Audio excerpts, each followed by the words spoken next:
Hello, this is Matching On with Sean.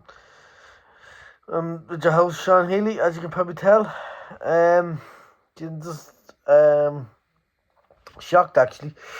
Just as I was about to do a video, I seen that Baron Cross has announced that Farker said to him that Mateo Joesph has decided that he wants to transfer, which I'm very shocked at. Bit disappointed because it kind of backed him in a way that I wanted him to stay. Kind of backed him to go out on loan this season, get a bit of game time, get a bit of experience, go off to Spain, nice bit of sun, get a bit of experience, back to closer to where he lives, to where he's from,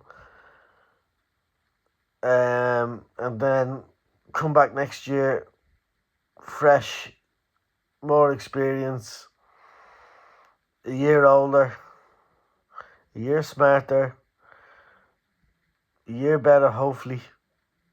But he's put in a transfer request, seemingly, which very just shocked, because this time last year, was it? This time last year, we were all thinking in the Championship, did well in the FA Cup that time, against Chelsea, got two great goals, two super goals, and kind of did well, did okay when he came on in some appearances. People were going bananas that Bamford was getting more game time than Joesph around this time last year. We're all saying, "Oh yeah, Joe's going to push on this season or next season and score loads of goals, will be our main striker." Blah blah blah. It didn't work out for him. He started the season as our main striker, got one goal, I think. Then I think the turning point for Joesph then was against Burnley. In the first 5 minutes, he missed an absolute sitter, and for me, his confidence just went slowly but surely. His confidence just went, and Perot got going, fought for his place in the side, and once Perot got in, Joesph didn't have wouldn't say the ability, didn't have the experience to fight for his place with Perot, who's a lot more experienced than him, a lot more further down the line than him, obviously. Never really got a look in at all. So yeah, he seems that he wants to go.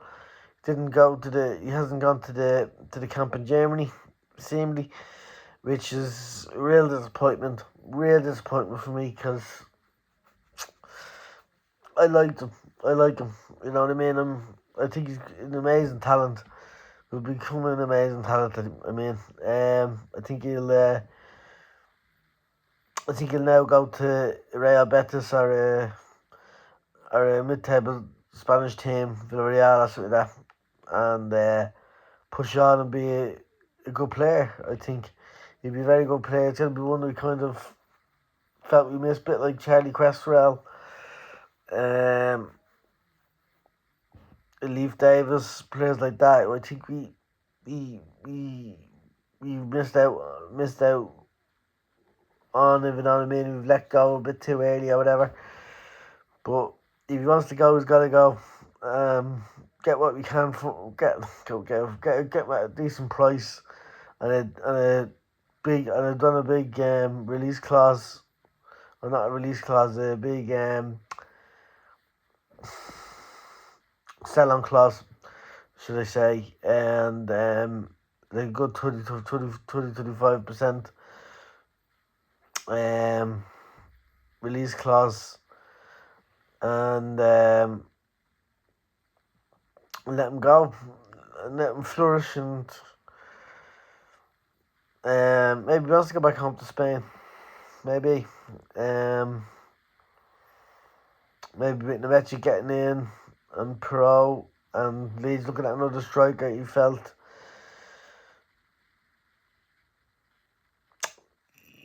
he wasn't going to get in, and he didn't. He wants to play first team football, and he ain't going to get that this season.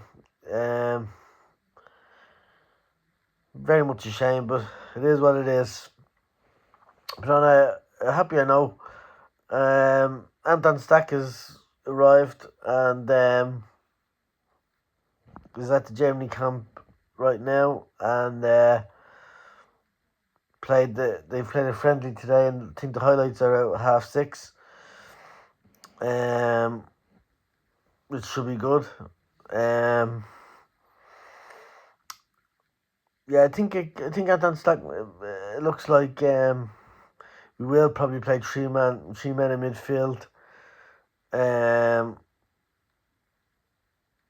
Like I'll be looking at maybe Stach,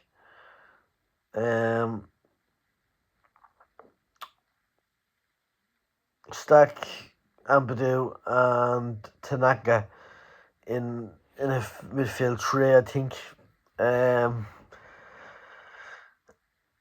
Which I think is probably the most likely, in my opinion, because Fark seems to like Ampadu is his captain for the club, whatever.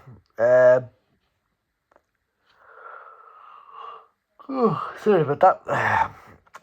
So yeah, Ampadu is his captain, so he's not going to really drop his captain, obviously. He's not that daft. But not straight away, anyway. So yeah, it looks like it's going to be a three-man midfield, I think, this season. Where does that leave Aronson? I'm not sure where Aronson fits in all this, because I don't think we're looking at number 10 now. I think we'll be looking at maybe a striker that can play number 10, maybe. But we kind of have that in Pro. But Aronson, I think if an offer came in for Aronson, I think he'd be let go. I think if you could cash in on him, maybe. If some club comes in for him, done well in the Championship last season, if a Championship club maybe comes in for him, maybe like a Leicester or a Southampton have just come down, might put a cheeky offer in, I'd let him go, because I don't think he really fits in the squad as it sits now. And I'd probably cash in on a Harrison as well, if the Paxo deal comes to fruition. I'd get rid of Harrison then, which I think frees up a lot of money to go for a Munez or a top striker, and a top goalkeeper as well. I think we're looking at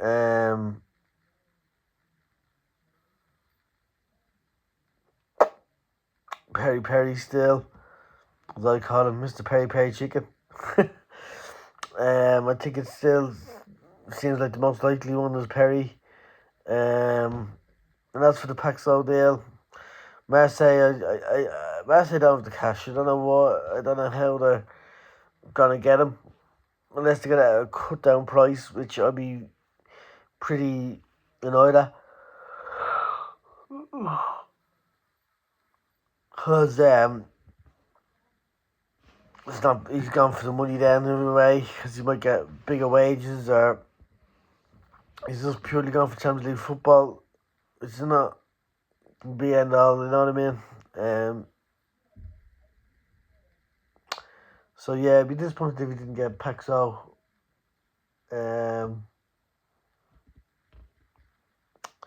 But yeah, yeah. I hope we get him. I hope we get Paxo because I think that means then Harrison will go, and I think Paxo will be a very exciting signing. It'll be Rafinha-esque. It'd be like a stepping stone for him. I think he probably leads as a stepping stone to get to the next stage of his career, a bit like Rafinha. So yeah, that's today's bit of news. And like and subscribe. And we're hoping to still hoping to get around 25 subscribers. I'm hoping that I'm getting to get to 50 before the start of the season, so I can do some lives. Like and subscribe to Imagine Not Being Leeds. Wearing the merchandise there. You can see.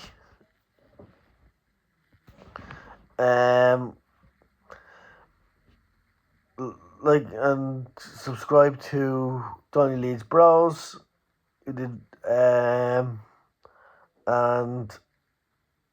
subscribe to Full Time to Talk. And lastly, congratulations to all the lads that did the Creators Cup. They did all very well. Especially Joe Blackburn for setting the whole thing up and organising the thing, the whole lot of it single-handedly nearly. Pity the weather didn't hold up for them, but you can't organise everything to be exactly the way you want it. Thought it was a great finish by St. Mr. Matty Foster.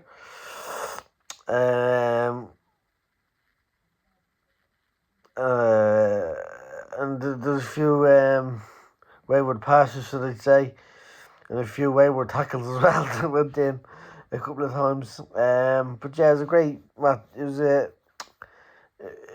a bit of fun and a bit of crack. And that's the main thing. Is you're doing it for charity.